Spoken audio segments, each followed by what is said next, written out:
UP board class first year subject math lesson 10 चल रहा था, स्ट्रेट लाइन। इससे पिछले लेक्चर में मैं आप लोगों के लिए किसी रेखा का समीकरण, जबकि वह बाई अक्ष पर सी का अंतःखंड काटता था और उसकी प्रवणता ज्ञात होती थी एम, तो उस रेखा का समीकरण मैंने आप लोगों के लिए बताया था y बराबर एम एक्स प्लस सी। और उसके बाद एक बिंदु से होकर जाने वाले रेखा का समीकरण भी मैंने आप लोगों के लिए बताया था y माइनस y1 बराबर m और ब्रैकेट में x माइनस x1। ये सब आप लोग पढ़ चुके हैं। आज मैं यहां मूल बिंदु से होकर जाने वाले रेखा का समीकरण और दो बिंदुओं से होकर जाने वाले रेखा के समीकरण पर चर्चा करूंगा।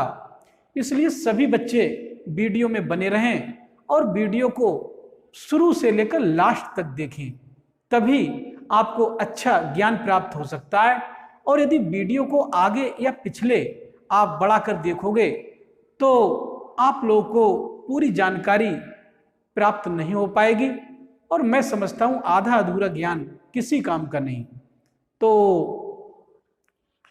वीडियो को लाइक भी कर दिया करो, और जिन बच्चों ने चैनल सब्सक्राइब नहीं किया है तो वो बच्चे चैनल सब्सक्राइब भी कर लें, जिससे जब भी मैं कोई वीडियो डालूंगा तो सबसे पहले आपको नोटिफिकेशन मिलेगा और आप मेरी वीडियो से लाभान्वित हो सकेंगे। तो ध्यान दें, आज मूल बिंदु से होकर जाने वाले रेखा का समीकरण। फर्स्ट,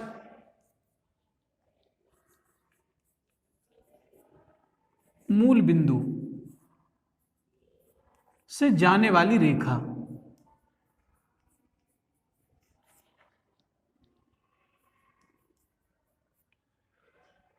का समीकरण। मूल बिंदु से जाने वाली रेखा का समीकरण। इससे पहले लेक्चर में मैंने आपको बताया था, जब कोई रेखा हुआ करती थी, ये एक्स एक्सिस है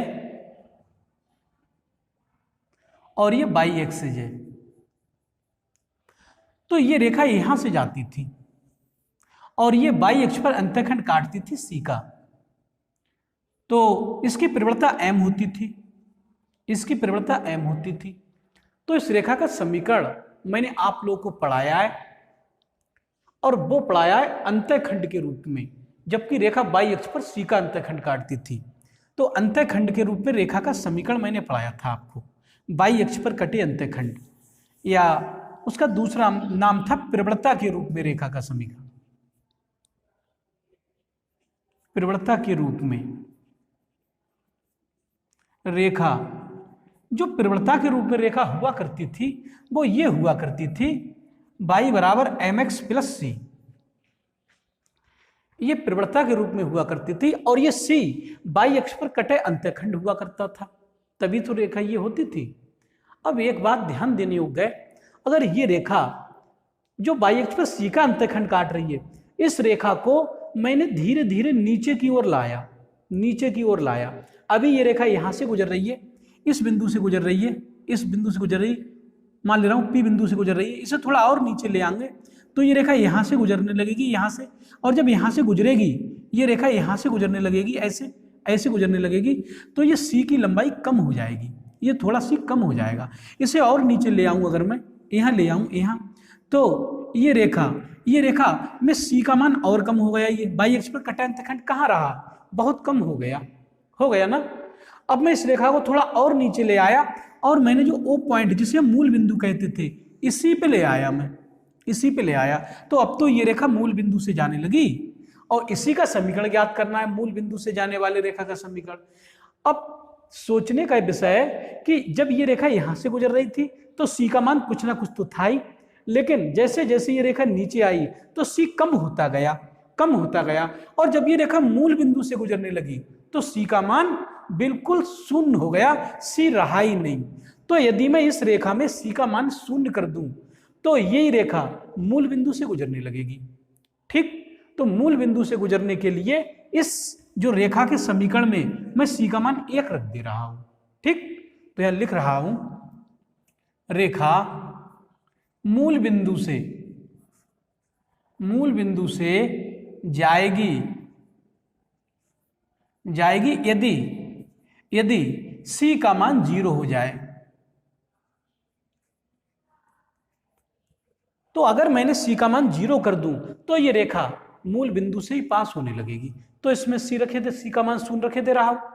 देखो ध्यान दो यहां से, y बराबर, इसलिए रेखा हो जाएगी y बराबर mx प्लस सी के स्थान पे 0। तो ये हो जाएगा y बराबर mx। तो कहने का तात्पर्य ये है, यदि मैं आपसे ये कहूं कि मूल बिंदु से जाने वाले रेखा का समीकरण बताओ, तो आप क्या कहोगे? आप कहोगे y बराबर mx। अब आप c नहीं कहेंगे क्योंकि c मैंने शून्य कर दिया, रेखा मूल बिंदु से गुजार दी। तो मैं समझता हूं ये चीज अब आप लोगों की समझ में आ गई होगी। ठीक, एक तो ये बिंदु हुआ मूल बिंदु से जाने वाली, और दूसरा दो बिंदुओं से होकर जाने वाले रेखा का समीकरण। तो अब मैं दो बिंदुओं से होकर जाने वाली रेखा के समीकरण पर चर्चा करूंगा, तो ध्यान दें उसके लिए भी। इसे तो मिटा दे रहा हूं।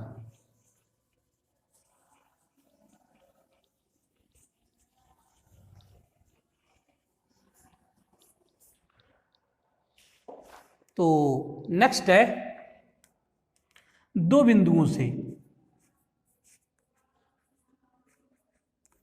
बिंदुओं से जाने वाली रेखा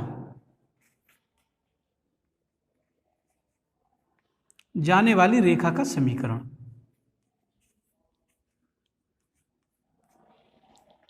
तो दो बिंदुओं से जाने वाली रेखा की समीकरण क्या होगी? एक लाइन है जो दो बिंदुओं से होकर जा रही है,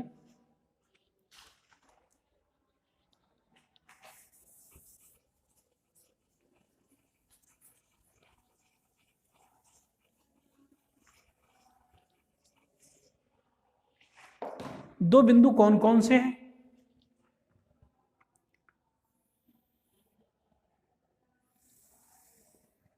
ये एक्स एक्सिस है और ये वाई एक्सिस है। ये मूल बिंदु है O। ठीक, अब एक रेखा है, फॉर एग्जाम्पल ये कोई रेखा है, मैंने कहीं भी हो सकती है, ये मैंने रेखा खींच दी, ये कोई रेखा है, इस रेखा का नाम L। तो ये कोई लाइन है, लेकिन इस लाइन का हमें समीकरण ज्ञात करना है। कब? जब इस पर दो बिंदु दिए हुए हैं तब। तो यहां से दो बिंदु हैं, एक बिंदु में यहां P लिखे दे रहा हूं, इस बिंदु का नाम P और इसके निर्देशांक x1 y1। इस P बिंदु के निर्देशांक, क्योंकि रेखा दो बिंदुओं से होकर जा रही है तो दो बिंदु तो हमें इस रेखा पर लेने ही पड़ेंगे। तो एक बिंदु P है ये, और एक बिंदु कोई और है, यहाँ Q कह दे रहा हूं Q। इस Q पॉइंट के निर्देशांक x2 y2 है। तो ये रेखा दो बिंदुओं से होकर जा रही है। ठीक, तो इसका हमें समीकरण ज्ञात करना है, ध्यान दें। तो इस रेखा का समीकरण ज्ञात करने के लिए हमें पहली बात तो इसकी प्रवणता ज्ञात होनी चाहिए। इस रेखा की प्रवणता कितनी है? तो इस रेखा की प्रवणता कितनी होगी? प्रवणता के लिए मैंने पिछले लेक्चर में दो बिंदुओं से होकर जाने वाली रेखा की प्रवणता बताई थी, m बराबर y2 minus y1 upon x2 minus x1। यदि आपने पिछला वीडियो ना पढ़ा हो तो उसे ध्यान से पढ़ लेना, सब समझ में आ जाएगा। तो रेखा L की प्रवणता निकाल रहा हूं पहले तो मैं, रेखा L की प्रवणता। तो रेखा L की प्रवणता के लिए m से लिखते हैं, तो m बराबर सूत्र हो जाएगा, इस रेखा की प्रवणता हो जाएगी y2 minus y1 upon x2 minus x1। इस रेखा की प्रवणता आ गई निकल के, L रेखा की प्रवणता आ गई निकल, जबकि इसमें दो बिंदु ज्ञात थे। तो दो बिंदुओं से जाने वाले रेखा की प्रवणता ये मैं आप लोगों को पिछले लेक्चर में पढ़ा चुका हूं। लेकिन मैं आपको ये भी पढ़ा चुका हूं कि अगर कोई रेखा एक बिंदु से होकर जा रही है, जैसे ये रेखा x1 y1 बिंदु से होकर जा रही है, तो x1 y1 बिंदु से होकर जाने वाली रेखा का समीकरण प्रवणता के रूप में, वो भी मैं आपको पिछले लेक्चर में पढ़ा चुका हूं। तो एक बिंदु से होकर जाने वाली रेखा, एक बिंदु से जाने वाली रेखा क्या हुआ करती थी, सभी को पता है, y माइनस y1 एक बिंदु हुआ करता था x1 y1। तो x1 y1 बिंदु से जाने वाली रेखा जो हुआ करती थी वो y माइनस y1 बराबर m और x माइनस x1। इसे भी मैं आपको पिछले लेक्चर में पढ़ा चुका हूं। अब ध्यान दें, यहां पर इस रेखा की हमें प्रवणता की आवश्यकता है m। तो मैं ये रेखा एक बिंदु से तो जा ही रही है और इसकी प्रवणता भी हम ज्ञात कर चुके हैं m का मान। तो मैं ये m का मान, ये जो m आया है वो इसी रेखा के लिए तो है, इसी रेखा की तो प्रवणता है। तो इसी रेखा की प्रवणता को मैं इस रेखा में रखे दे रहा हूं, क्योंकि यही रेखा एक बिंदु से भी होकर जा रही है और इसकी हमें प्रवणता भी पता चल रही है। तो मैं इसका मान इसमें रखे दे रहा हूं, y माइनस y1 बराबर m। m के स्थान पर y2 minus y1 upon x2 minus x1 और ब्रैकेट में x माइनस x1। ये m का मान यहां से उठा के यहां रख दिया। तो ये दो बिंदुओं से होकर जाने वाले रेखा का समीकरण होगा। ये दो बिंदु इस रेखा पर ज्ञात थे, तो दो बिंदुओं से होकर जाने वाले रेखा का समीकरण क्या हुआ, y माइनस y1 बराबर y2 minus y1 upon x2 minus x1 और ब्रैकेट में x माइनस x1। तो जब भी मैं आपसे पूछूंगा दो बिंदुओं से होकर जाने वाले रेखा का समीकरण बताओ, तो आप कहोगे y minus y1 is equal y2 minus y1 upon x2 minus x1 और ब्रैकेट में x माइनस x1। मैं कहूंगा मूल बिंदु से होकर जाने वाले रेखा का समीकरण बताओ, तो इससे पहले अभी मैंने बताया था मूल बिंदु से जाने वाले रेखा का समीकरण y बराबर mx अभी निकाला था, ठीक। तो ये कहोगे। मैं यदि आपसे कहने लगूं कि y अक्ष पर कटे अंतःखंड के रूप में रेखा का समीकरण या प्रवणता के रूप में रेखा का समीकरण, तो आप कहोगे y बराबर mx प्लस c। मैं कहने लगूं एक बिंदु से होकर जाने वाले रेखा का समीकरण, तो आप कहोगे y माइनस y1 बराबर m x माइनस x1। ये सब आप लोग पढ़ चुके हैं और इन सभी सूत्रों को आपको ध्यान रखना है, क्योंकि मैं यहाँ जो भी पढ़ा रहा हूं वो सब आपको एक्सरसाइज में मिलेगा। जब इसकी एक्सरसाइज शुरू होगी तो वहां हमें इन चीजों की आवश्यकता पड़ेगी। अभी इसकी सारी चीजें कंप्लीट नहीं हुई हैं, इनके लिए मैं और भी वीडियो बनाऊंगा, इसलिए सभी वीडियो को देखते रहें और अपनी पढ़ाई लगातार कंटिन्यू करते रहें। तो मैं समझता हूं इस तरीके से यदि आप A to Z point by point यदि सभी चीजें सीख जाओगे तो एक अच्छे गणित छात्र के रूप में जाने जाओगे। इस वीडियो में इतना ही। वीडियो को लाइक कर दें, चैनल को सब्सक्राइब कर लें और मेरे द्वारा पढ़ाई जाने वाली वीडियो को यार दोस्तों में भी शेयर कर दिया करो, जिससे गरीब और कमजोर वर्ग के छात्र भी इस निःशुल्क, सस्ती और मुफ्त शिक्षा से लाभान्वित हों और भविष्य में एक अच्छे गणित छात्र के रूप में जाने जा सके। तो इस वीडियो में इतना ही। धन्यवाद।